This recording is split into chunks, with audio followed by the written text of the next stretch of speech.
थोड़ा इसको अभी भी क्लियर नहीं हुआ है ये चीज। जी देखिए, पहले यहाँ यहाँ ये समझ लें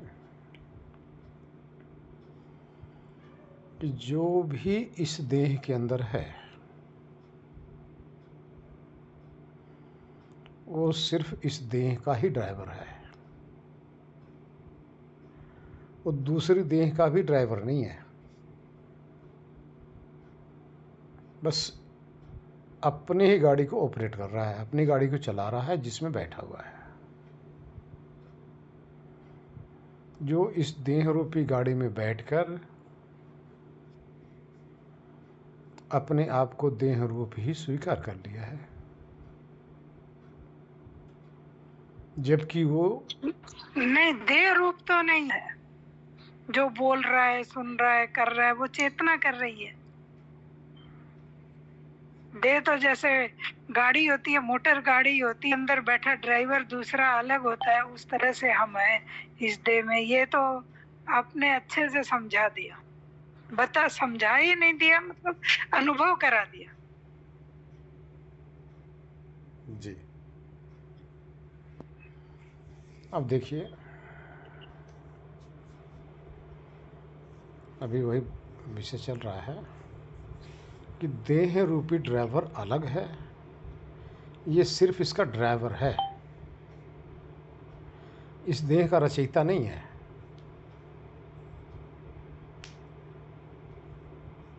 जो इस देह को बना रहा है, रख रखाव कर रहा है, वो ड्राइवर नहीं है, वो इसका मैन्युफैक्चरर है। यहाँ गौर कर लो, मैन्युफैक्चरर और ड्राइवर में बहुत फ़र्क है।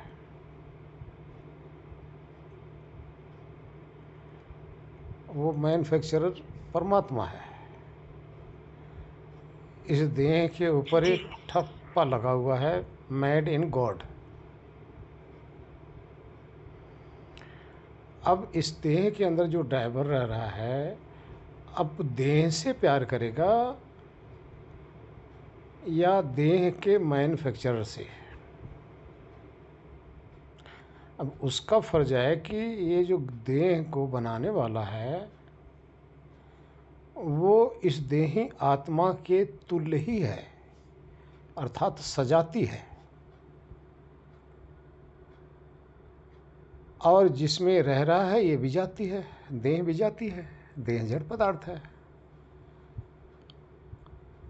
आत्मा चेतन पदार्थ है, परमात्मा भी चेतन पदार्थ है। अब इस देह से, मन से, अर्थात जड़ पदार्थ जितने भी हैं, 24-25 जो भी हैं, इनसे अपने को अलग करके जो सृष्टि का मैन्युफैक्चरर है उसके साथ अपने आप को, अपनी एकता बनाना है। अब वहाँ होगा क्या, आपका प्रश्न यही था। वहाँ ये होगा कि इसका अस्तित्व समाप्त नहीं हो जाएगा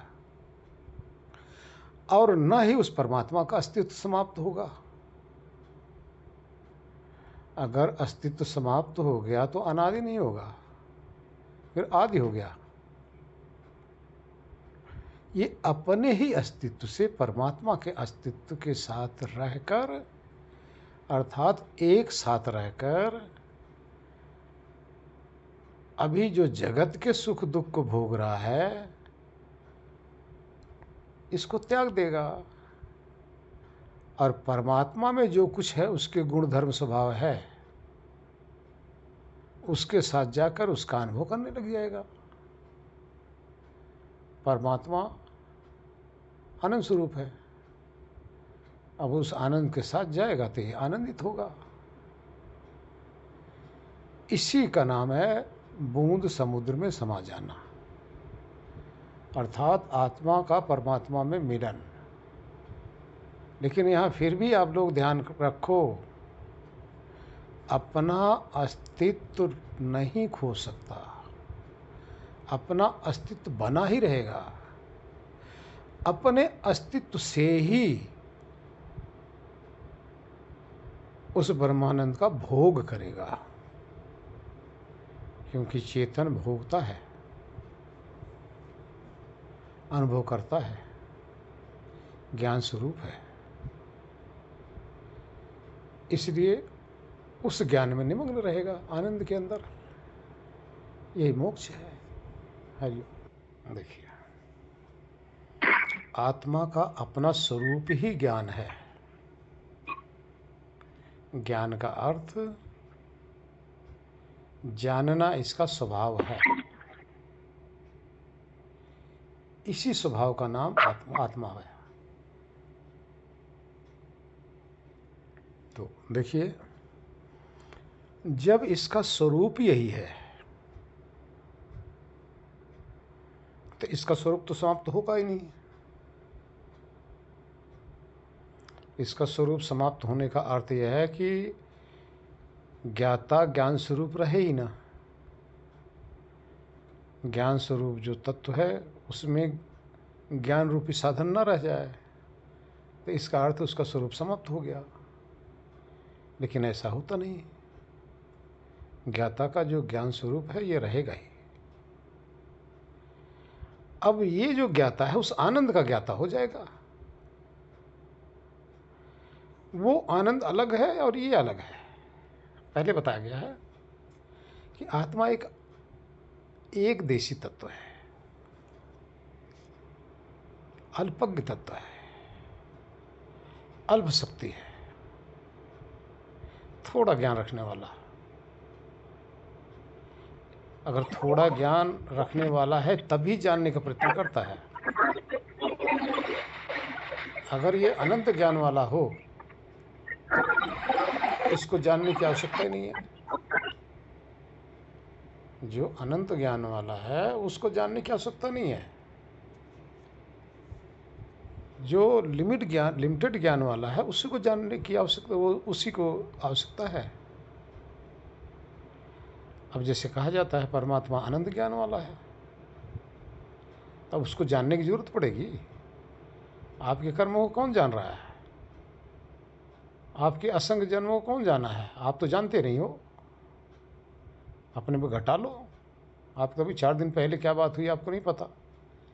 4 मिनट पहले एक शब्द को आप दोहरा नहीं सकते, तो कहाँ संपूर्ण ज्ञान वाले हो गए आप। लेकिन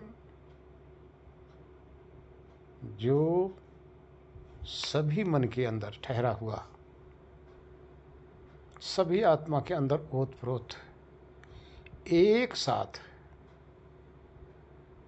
सबकी जानकारी हासिल करता हुआ सबके हृदय के अंदर विराजमान है, उसी का नाम सर्वज्ञ है। सर्वज्ञ का अर्थ सब कुछ जानना। सृष्टि के अंदर कुछ भी चीज ऐसा नहीं कि जिसको जानता ना हो। अल्पज्ञ का अर्थ है कि थोड़ा जानना। अल्प मतलब थोड़ा। तो आप हम सब थोड़े जानने वाले हैं। थोड़ा जानने वाला उस बहुत वाले के साथ मिल जाएगा, फिर भी बहुत नहीं हो पाएगा, और उसके आनंद में निमग्न रहेगा। नारायण जी। देखिए, अब आप इस धरती पे रह रहे हो ना। धरती कितनी बड़ी है और आप कितनी दूर के जानते हो, कितनी दूर तक आपकी पहुंच है। इसी प्रकार से ईश्वर पूरा ब्रह्मांड है। सब जगह वो पहले से पहुंचा हुआ है, सबको घेरा हुआ है। आप उसी के एक भाग में बैठ के, जैसे अभी धरती के एक भाग में बैठकर आप जो कुछ जान रहे हो, यही तो आपका ज्ञान है। एक साथ आप पूरी धरती को नहीं जान सकते। एक साथ पूरी धरती को आप नहीं देख पा रहे हो। एक साथ पूरे आकाश को नहीं देख पा रहे हो। एक साथ आप जितने भी तारेगण हैं ये सब को आप नहीं देख पा रहे हो। तो इसी का अर्थ है एक देशी, अर्थात एक स्थान पर रहने वाला। चरण स्पर्श। हाँ, आशीर्वाद। अब आप देखिए, अब आप उस परमात्मा जो आकाश के स्वरूप, आकाश की भांति जो ईश्वर है, उसी के अंदर आप रहेंगे। ध्यान रखना, जब आपके अंदर मन ही नहीं है तो विचार किससे करोगे? आपके अंदर बुद्धि नहीं है तो किसकी कल्पना करोगे? आपके अंदर ईगो नहीं है, अहंकार नहीं है, तो किसके लिए अहंकारित होगे? आप तो मस्त हुआ, शांत हुआ, जैसे अपने ही मस्ती में मस्त शांत पड़े रहोगे, उसी आनंद को भोगते रहोगे। चलो, अब यहाँ आपने प्रश्न किया है। आचार्य, मेरा प्रश्न है, जी। क्योंकि अनुभव तो ऐसा होता है, ध्यान में बैठते हैं तो लगता है कि मेरे अंदर ये शरीर है, तो वो एक वो चीज हो जाता है ना कि मैं आपके यहाँ एसी चल रहा है, करंट कहाँ है? और जो बिजली का करंट है कहाँ है? आप कहोगे अंदर भी है और बाहर भी है। अगर बाहर होगा तो शॉर्ट नहीं मार देगा, और अंदर नहीं होगा तो आपका एसी चलेगा कैसे? अगर आप बाहर हो तो ये शरीर नहीं चल सकती, शरीर का कोई भी इंस्ट्रूमेंट काम नहीं कर सकता। अनुभव कर लो, कभी आप लोगों ने देखा होगा, जो आत्मा इससे बाहर हो जाती है उसी को तो आप लोग डेड करने लग जाते हो। कितनी अज्ञानता है। वहाँ तो मान लेते हो, यहाँ क्यों नहीं मान रहे हो? मरने के बाद में सब कोई स्वीकार करते हो, मर गया। क्या मर गया? अगर बाहर है तो मारा क्या? अरे भाई, अंदर था तभी तो वो काम नहीं कर रहा है, उसके इंस्ट्रूमेंट, तभी तो आप उसको मृत कह रहे हो, घोषित कर रहे हो। ड्राइवर अंदर बैठ के ड्राइविंग करता है, बाहर सड़क पे जाके ड्राइविंग नहीं करता गाड़ी से उतर के।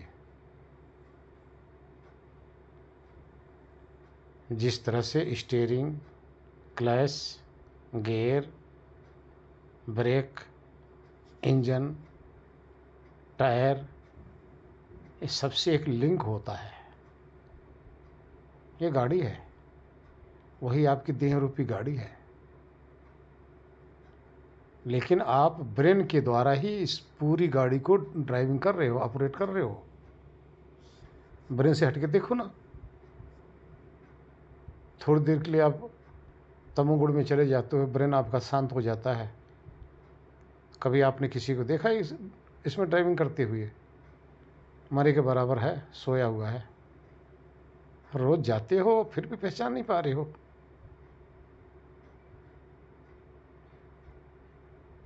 आप अंदर से बैठ के देखते हो बाहर, या बाहर से बैठ के अंदर देख रहे हो? आपने कह दिया कि बाहर भी है अंदर भी है। क्यों कल्पनाओं में जा रहे हो? क्यों दूसरे को सुने सुने बातों में आ रहे हो? अपने आप को देखने में आपके सामर्थ्य नहीं हो रहा क्या? अपने सामर्थ्य को जगाइए, मत जाइए किसी की सुनी बातों में। आप जहाँ से देख रहे हो वहीं हो आप। जहाँ देख रहे हो, जिसको देख रहे हो, वहाँ आप नहीं हो। अपने घटाइए ना, दृष्टा स्वरूप आपका है। वो हमारा दृष्टा स्वरूप। जब आपको ये लगता है कि हम बाहर हैं तो ये आपका मनोविकार है। आप मन के विकार के अंदर फंस चुके हैं, मन की कल्पना के अंदर फंस चुके हैं, या किसी के शब्द जाल में आप बंध चुके हैं। शब्द जाल में मत फंसो, तत्व के देखिए। वाणी का जाल बहुत खतरनाक है। दो ही तो जाल है दुनिया में अंदर, एक खानी के जाल 84, दूसरा है वाणी के जाल। अध्यात्म में वाणी के जाल फंसा देता है और संसार में 84 के जाल फंसा देता है। हटो भाई हटो, तत्व दर्शन कीजिए, अपना अनुभव करो ना, बैठ जाइए ना। आपको तो कोई लेके भागा ही नहीं है, आप कहीं गुम तो हुए नहीं हो। जब भी आपके अंदर किसी प्रकार का अज्ञान घेरे, चुप करके बैठ जाइए, अपने को मानने लग जाइए, जानने लग जाइए, शांत हो जाइए, आपको पता चल जाएगा, अपनी खोज होने लग जाएगी। अपन को अपने में खोजो, दूसरे में मत खोजिए। आपका मन भी दूसरा है, बुद्धि भी दूसरी है, इंद्रियां भी दूसरी हैं, सब कुछ दूसरे हैं। दूसरे में तो जन्म जन्मांतर फंसे हो। अब तो वहाँ से हट जाओ, अपने में वापस आओ। आत्मा इस शरीर के अंदर एक ड्राइवर है, अति सूक्ष्म सत्ता है, एक देशी है। इस शरीर के अंदर 3 स्थान है उसके। जहाँ जाता है वहाँ अपना काम शुरू कर देता है। जागृत में आता है त्रिकुटी के पीछे, तो शरीर और इंद्रियों की सारी क्रिया चालू हो जाती है।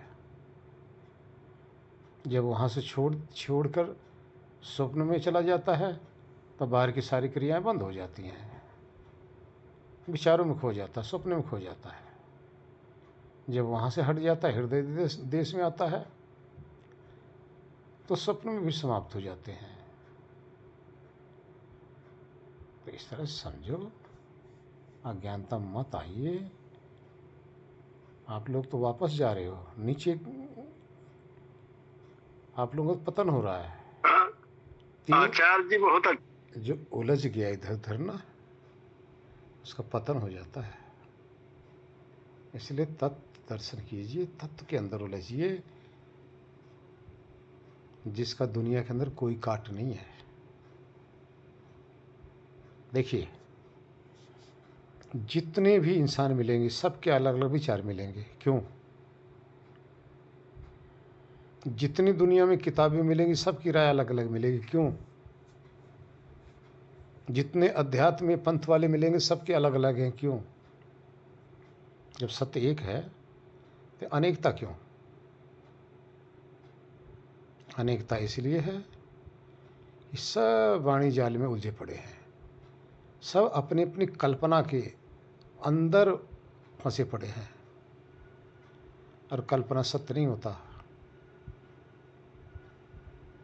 ये मन की कल्पनाएं हैं। सबको छोड़ दो, एक पुस्तक आपके सामने है जिसका कोई दुनिया में मुकाबला नहीं कर सकता।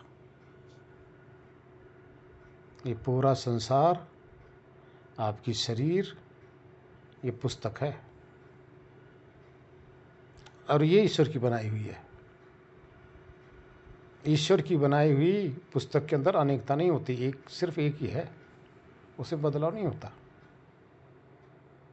इसलिए किताबें साइड रख दो, लोगों को वाणी जाल को साइड रख दो।